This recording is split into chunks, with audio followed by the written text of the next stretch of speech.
بسم اللہ الرحمن الرحیم۔ قرآن خوانی کے تعلق سے ایک سوال آیا ہے کہ کسی کی وفات پر قرآن خوانی کا اہتمام کیا جاتا ہے۔ بعض دفعہ بلکہ اکثر مدرسے کے بچوں کو بلا کر گھروں میں قرآن پڑھوایا جاتا ہے، پھر ان کو کھانا وانا کھلا دیا جاتا ہے، ناشتہ کرا دیا جاتا ہے۔ بعض دفعہ محلے کی عورتیں جمع ہو کر کے قرآن پڑھتی ہیں، آپس ادھر ادھر کی عورتوں کو بلا لیا جاتا ہے کہ آج قرآن خوانی ہے یا جو ہے کوئی وظیفہ پڑھنا ہے مرحوم کے لیے۔ تو اس میں کوئی کیا حرج کی بات ہے یا اس میں کوئی حرج تو نہیں ہے اس طرح اجتماعی قرآن خوانی میں یا مدرسے کے بچوں کو قرآن خوانی کے لیے بلانے میں؟ دیکھیے، بعض چیزیں بہت اچھی معلوم ہوتی ہیں، اس میں کوئی حرج بھی نہیں معلوم ہوتا ہے، لیکن غور کرنے سے پتہ چلتا ہے کہ ہم سنت سے ہٹتے جا رہے ہیں۔ ایصال ثواب اصل میں بالکل برحق بات ہے، یعنی میت کو کچھ پڑھ کر کے بخشنا یا کچھ مالی صدقہ کر کے بخشنا یا کوئی اور نیکی کر کے مرحوم کو اس کا ثواب پہنچا دینا، یا کسی بھی چاہے جسمانی عبادت کا ثواب ہو یا مالی عبادت کا ثواب ہو یا کوئی اور نیکی ہے نفلی نیکی جو کی اور یہ نیت کر لی کہ اللہ تعالیٰ اس کا ثواب مرحوم کو پہنچ جائے، تو یہ تو بالکل برحق بات ہے۔ قرآن خوانی کا بھی ثواب ملتا ہے قرآن خوانی، لیکن یہ قرآن خوانی کے ذریعے سے پڑھ کر بخشنا یہ ایک انفرادی عمل ہے۔ اولاً تو بہت سے مثلاً اہل حدیث وغیرہ وہ تو یہاں تک ہے کہتے ہیں قرآن خوانی کا کوئی ثواب ہی نہیں ہوتا ہے، قبرستان میں جا کر کے کچھ پڑھنے کا ثواب ہی نہیں ہوتا ہے، لیکن اہل سنت والجماعت کے یہاں قرآن پڑھنے کا ثواب ہوتا ہے، لیکن یہ ایک انفرادی عمل ہے۔ اتفاقاً گھر کے افراد گھر میں جمع ہیں، وہ پہلے سے موجود ہیں،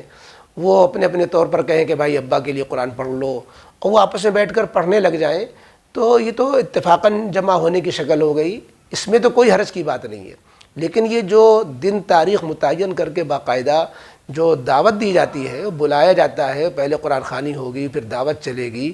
یہ اجتماعی قرآن خوانی، اس طرح کی دعوت اور اس طرح کے اجتماعی قرآن خوانی کا مجمع کرنا، یہ رسمی قرآن خوانی تو ہے، اور اس میں بہت سی برائیاں ہیں جس کو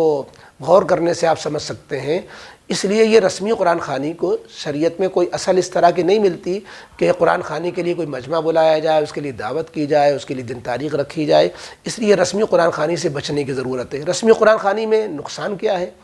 رسمی قرآن خوانی کا نقصان یہ ہے کہ لوگ جو آتے ہیں وہ مجبوراً آتے ہیں،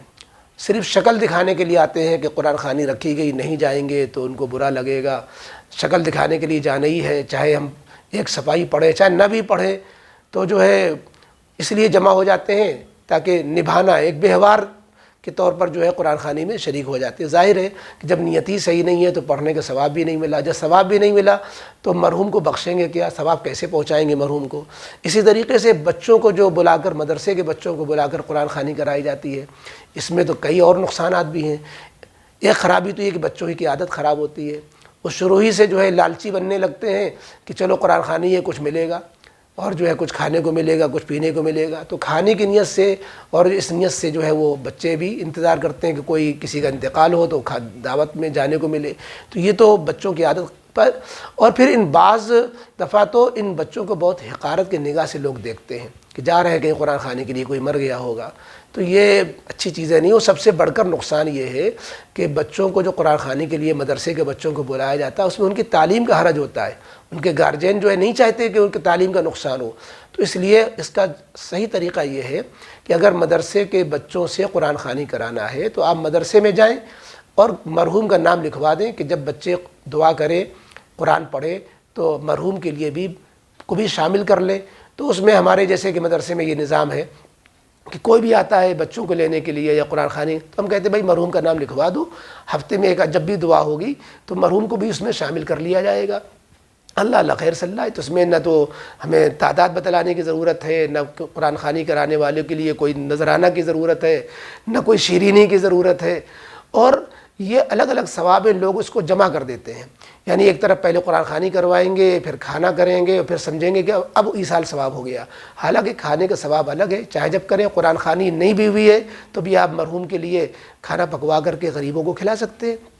اور اگر قرآن خوانی کر رہے ہیں گھر ہی میں، مثلاً کچھ لوگ پڑھ رہے ہیں، تو ضرورت نہیں کہ اس ٹائم جو ہے آپ کھانا ہی کچھ کریں، آپ بغیر کھانے کا اہتمام کیے ہوئے جو قرآن پڑھا گیا اس کا ثواب بخش سکتے ہیں۔ دونوں میں کوئی جوڑ نہیں ہے یا دونوں ایک دوسرے پر موقوف نہیں ہے۔ بہرحال ہمیں قرآن خوانی وغیرہ جو بالکل سادہ طریقہ تھا، آسان طریقہ تھا، ہمیں اسے آسان و سادہ ہی رکھنا چاہیے۔ اور اب ایک مشورہ دیتے ہیں کہ جس کو اپنے مرحوم کے لیے کچھ کرنا ہے تو روزانہ کم سے کم 3 بار قل واللہ شریف پڑھے، سورہ اخلاص، اور دعا کر لے کہ اللہ اس کا ثواب ہمارے دادا مرحوم کو یا جس کو چاہے اس کو ثواب پہنچا دے۔ تو انشاءاللہ یہ روزانہ کا روزانہ ثواب یہ زیادہ بہتر ہوگا اس سے کہ ہم رسمی طور پر قرآن خوانی کریں، اور رسمی قرآن خوانی میں ثواب ملے نہ ملے، اور ثواب نہیں ملا تو ثواب پہنچے گا کیا؟ اس لیے ہمیں رسمیات سے اور رسوم والی چیزوں سے بچ کر کے ہمیں سادہ طریقے سے، خاص طریقے پر ایصال ثواب میت کے لیے جس میں زیادہ فائدہ ہو وہ طریقہ اختیار کرنا چاہیے۔